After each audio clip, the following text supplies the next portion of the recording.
Let's bring in now a host of the Rubin Report, best-selling author Dave Rubin, to discuss what we're seeing, the breaking news of the day, and also some things we're seeing along colleges across our nation. Dave, always a pleasure to have you. But first, just your reaction. Breaking news right now, the IDF confirming 2 American hostages have been released. We're learning it's an American mother and a daughter released from captivity in Gaza. Obviously, welcome news here. And we are looking for a glimmer of hope in this devastating war here in Israel.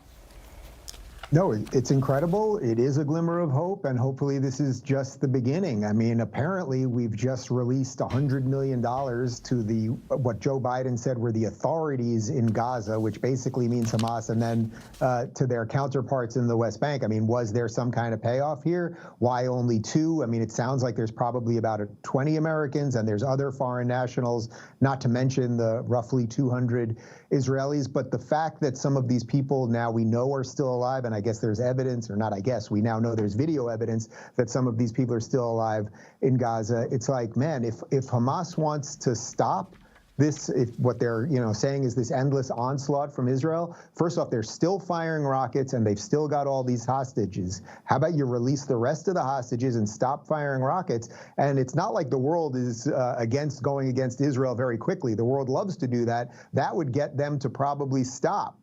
So hopefully this is just the beginning, and then maybe some tensions can be eased. But otherwise, the rockets are still landing on Israel literally as we speak at this very minute, and there still are more Americans hostage. So hopefully our embassy or the administration will say, hey, what just happened here? Did we just pay off to get 2 people back? Are they keeping up their agreement, et cetera, et cetera? Yeah, a lot to parse out here in the coming hours. But again, that is, the welcome news there, at least for 2 Americans who are out. We've been seeing so much on the college campuses. There's actually video of teenagers now in San Francisco shouting through their school, Palestine will be free. These are kids. So, it's one thing when you have Harvard, but now it's seeping into the young minds here. And also, Dave, your reaction to this, a UC Davis professor. Oh, well, she's not only upset about Palestine, she's calling for Zionist journalists who spread propaganda and misinformation, to go after them, saying they have addresses, they should fear us, axes and blood emojis. She is actually still employed, Dave. She is exercising her First Amendment. The U.S. Davis Chancellor, Gary May, says, yeah, she's... we reject the forms of violence and discrimination, but we strive to foster a climate of equity and justice built on mutual understanding.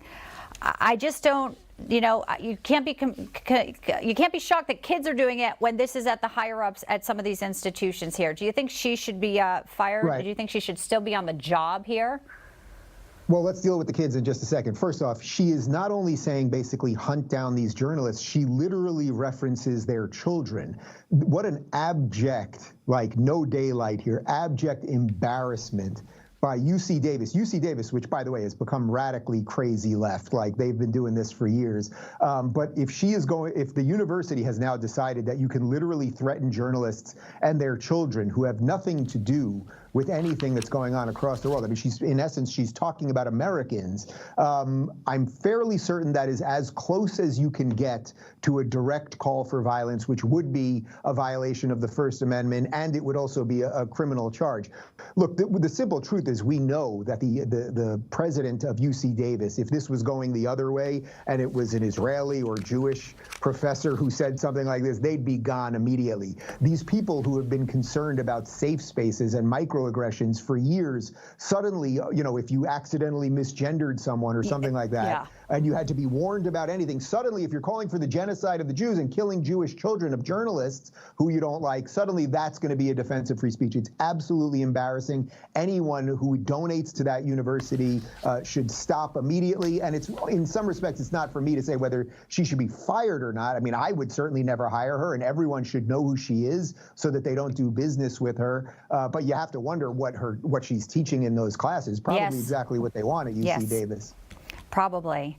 Well, Dave, it's great to have you in. I haven't seen you in a few weeks. Obviously, there's been a lot going on in the world, and good perspective here, as always. Dave Rubin, everybody. Thanks.